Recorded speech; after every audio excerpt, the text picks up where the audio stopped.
Four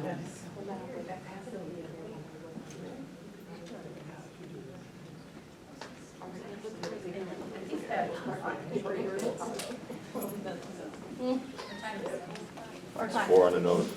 Four on the nose. All right, let's get going. For those of you who have been here to my state agency addresses before, you know that I stick really close to a script. And I do that on purpose. Typically I don't, I just kind of free flow it. But for those people who can't attend today, or they're out in the field and they're really busy, they're still off on the holiday, whatever it is, if they're not here, I want everyone to get the same exact message. So I will stay very close to the script again. Hello, Happy New Year, and welcome to the 4th Annual State of the Agency Address. I appreciate your attendance, and for those who could not be here, a video and transcript will be posted on our website and internal SharePoint site so everyone gets the same message. This year we also have conference call dialing capability for remote listening. Thank you, IT. So it is time to say goodbye to 2019 and hello to 2020. This past year was very challenging, but filled with many accomplishments and positive events for our agency. We saw success in many programs, some that started in the tail end of 2018, but most were started in 2019. So let's go over a few of these, and these are just a few. We enhanced our lead prevention program as a combined effort of family health and environmental health. Environmental health has very successfully transitioned to their FDA food code inspections of all county establishments. We successfully transitioned our facilities management and associated tasks to the county. We have improved our patient numbers in the community health center and made some changes in the practice to improve our numbers of deliveries and pediatric patients.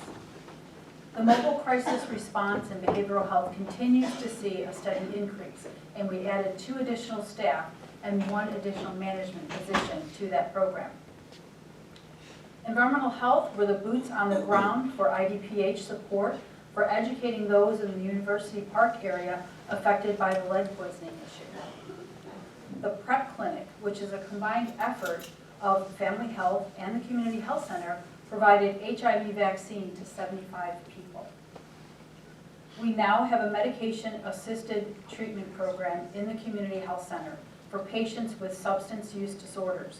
Currently, we have 4 providers who are certified to provide Suboxone. The community health center has introduced free optometry services at the Joliet site. We expanded primary care and additional behavioral health services to our Mooney office. Through constant advocacy efforts, we greatly increased our reimbursement rate for behavioral health, psychiatric services, and the mobile crisis response program.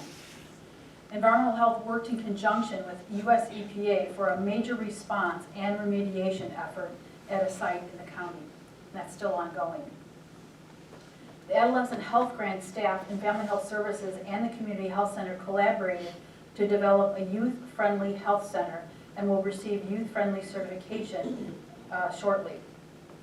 Our immunization clinic changed to an appointment clinic halfway through last year, but still had many walk-ins.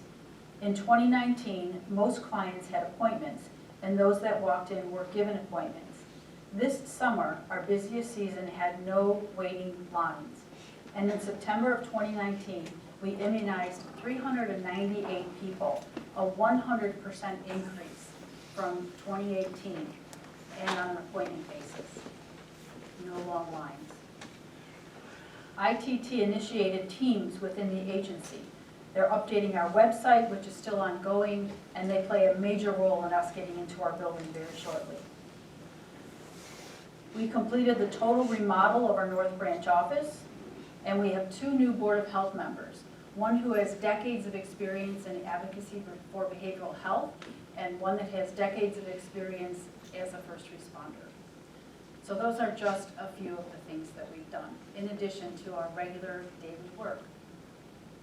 And our strategic plan has helped us accomplish several agency initiatives as well.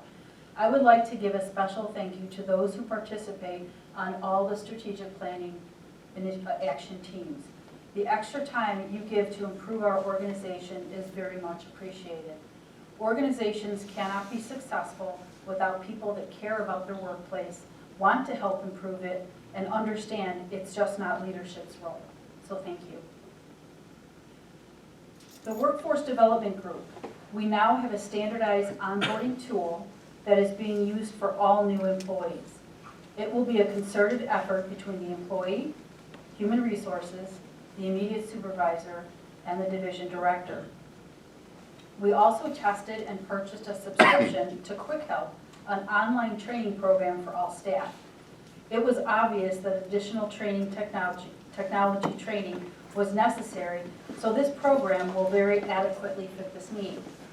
This training is at the individual's own pace. It's self-directed, current, and very robust. I encourage everyone to use it and invest in yourself to learn new skills.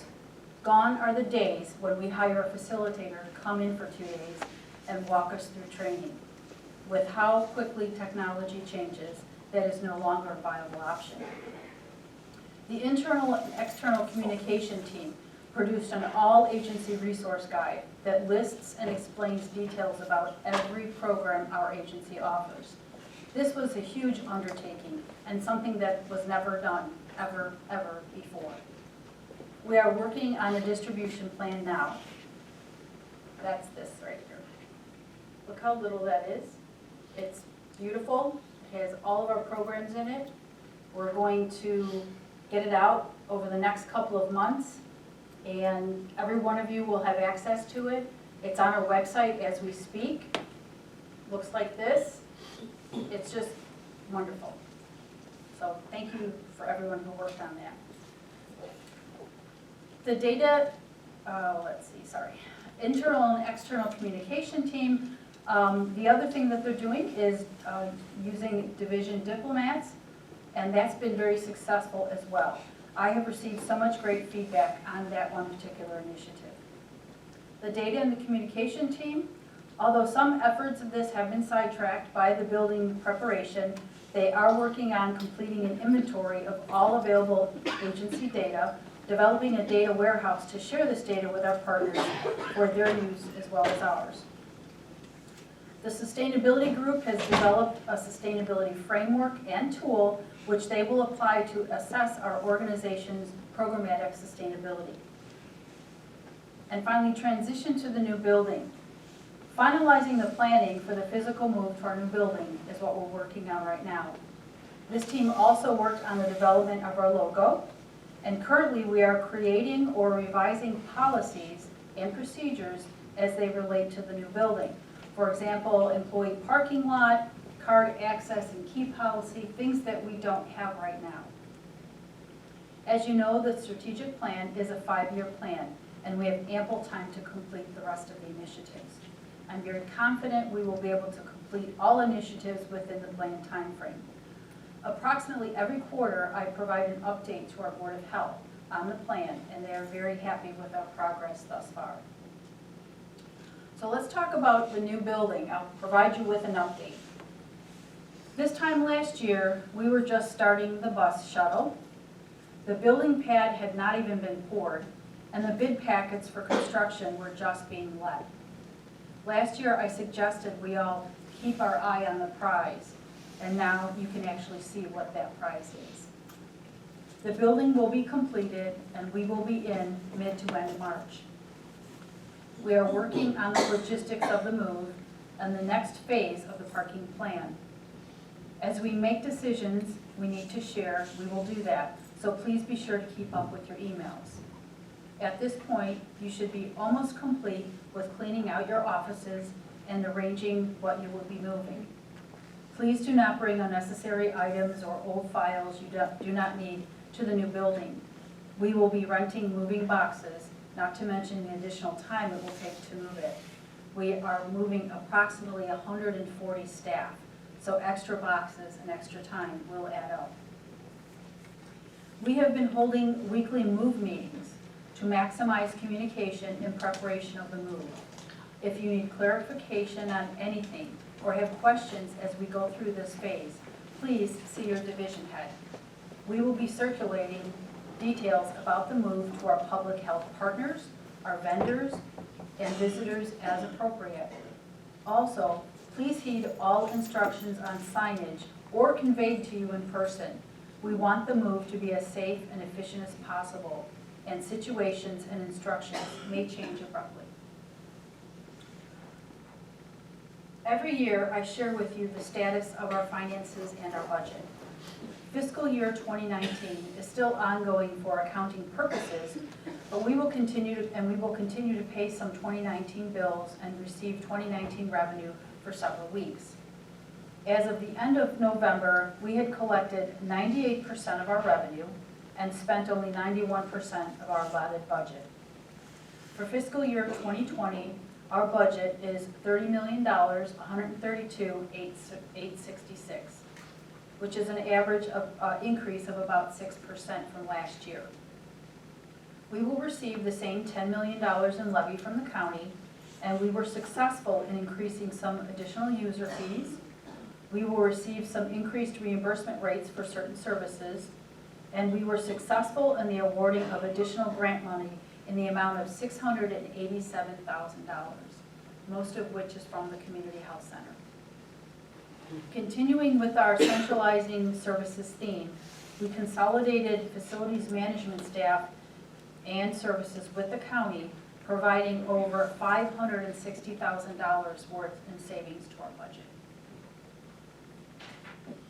If we receive the proposed revenue and our funders do not eliminate programs, we should end this year just fine, again, with no cuts.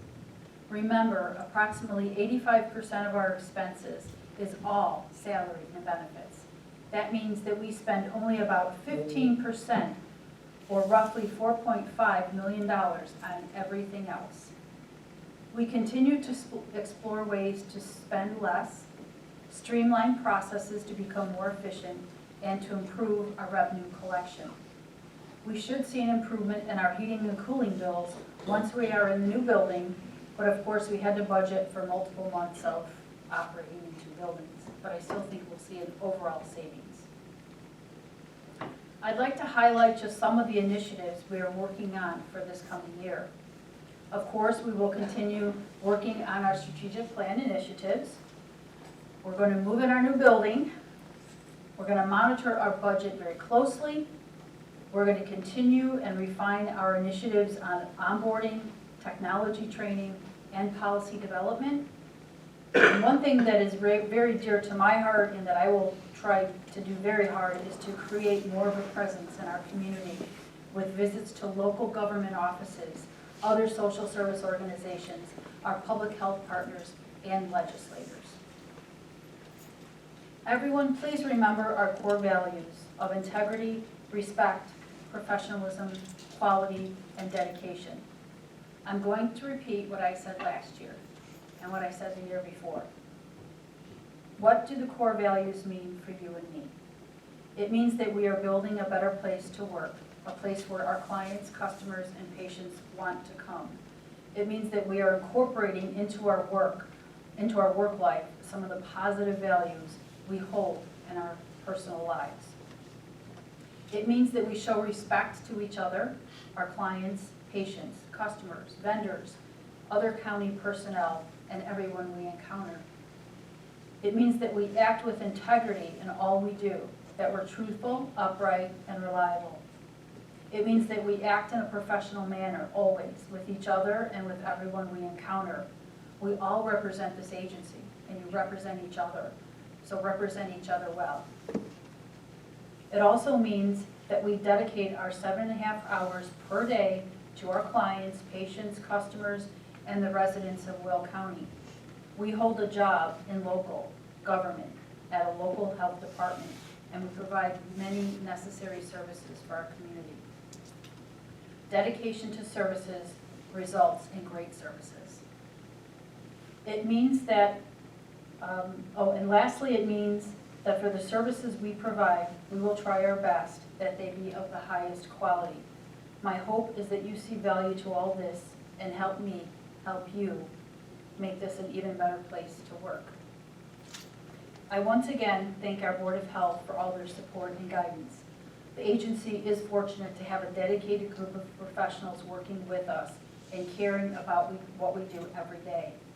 Our Board of Health meets every third Wednesday of the month at 3 p.m. in this room. It's an open meeting, anyone can attend, so I encourage you to come to the meetings and just see what they're like.